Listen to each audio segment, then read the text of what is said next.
নমস্কার সবাইকে, আপনারা কেমন আছেন? আশা করি খুব ভালো আছেন। চলে এসেছি আর একটি নতুন ভিডিও নিয়ে। এই ভিডিওটা অনেক দিনের আগের। আমি যখন টাটাতে ছিলাম তখন একদিন দাদার সাথে যাচ্ছিলাম আমার ভাগ্নি লিজাকে স্কুল থেকে আনতে। তারই একটা ছোট্ট ভিডিও। স্কুল ছুটি হয় 10:30টায় আর আমাদের যেতে অনেকটাই দেরি হয়ে গেছে, তাই তাড়াহুড়া করে এখন যেতে হবে। পৌঁছতে মিনিমাম এই 10 থেকে 20 মিনিট সময় লেগে যাবে। বলতে বলতে অনেকটাই চলে এসেছি আমরা, আর একটু মধ্যেই পৌঁছে যাব। তাই চারিদিকটা আপনাদেরকেও দেখাচ্ছি কীরকম কী পরিবেশ। আমার তো খুবই ভালো লাগছে যেতে। চলুন আপনাদেরকেও নিয়ে যাই। অনেক দিন থেকে যাবো করে আর যাওয়া হয়ে ওঠেনি, তাই আজকে সময় হয়েছে, চলে এলাম। এই তো পৌঁছে গেছি স্কুলে। এখন চলুন ভেতরে ঢোকা যাক। ভিতরে ঢুকতে না ঢুকতে এই তো বেরিয়ে চলে এসেছেন লিজা, তাই আর ঢুকলাম না। তাও আবার পরে ইচ্ছা হয়েছিল স্কুলটা ঘুরে একটু দেখার, তাই একটু ভিতরে প্রবেশ করলাম। একটু দেখে নিই স্কুলটা চারিদিকটা কেমন, তারপর বেরিয়ে যাব। স্কুল থেকে বেরিয়ে এসে এখানে একটু পাশে দাঁড়িয়ে আছি।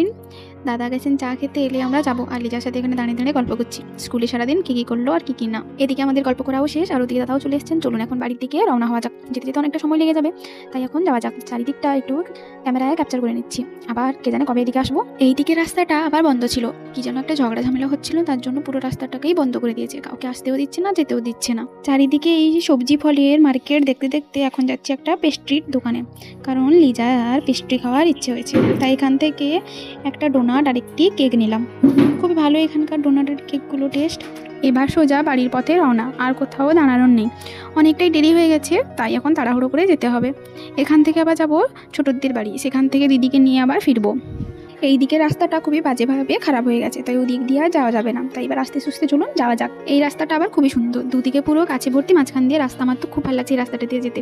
চলুন বলতে বলতে এই যে এই টার্নিংটা নিলেই দিদির বাড়ি পৌঁছে যাবো, তারপরে দিদিকে নিয়ে এখান থেকে বেরিয়ে যাব। পৌঁছে গেছি আমরা। এই তো এখান থেকে এবার দিদিকে নিয়ে বেরিয়ে যাব, অনেকটাই দেরি হয়ে গেছে। আর ভিডিওটা আজকের মতন এখানেই শেষ করছি। যদি ভালো লেগে থাকে তাহলে লাইক কমেন্ট শেয়ার করে দেবেন, আর যাওয়ার আগে আমার চ্যানেলটিকে সাবস্ক্রাইব করে দিয়ে যাবেন। দেখা হবে পরের আর একটি নতুন ভিডিওতে। ততক্ষণ আপনারা ভালো থাকুন, সুস্থ থাকুন, টাটা।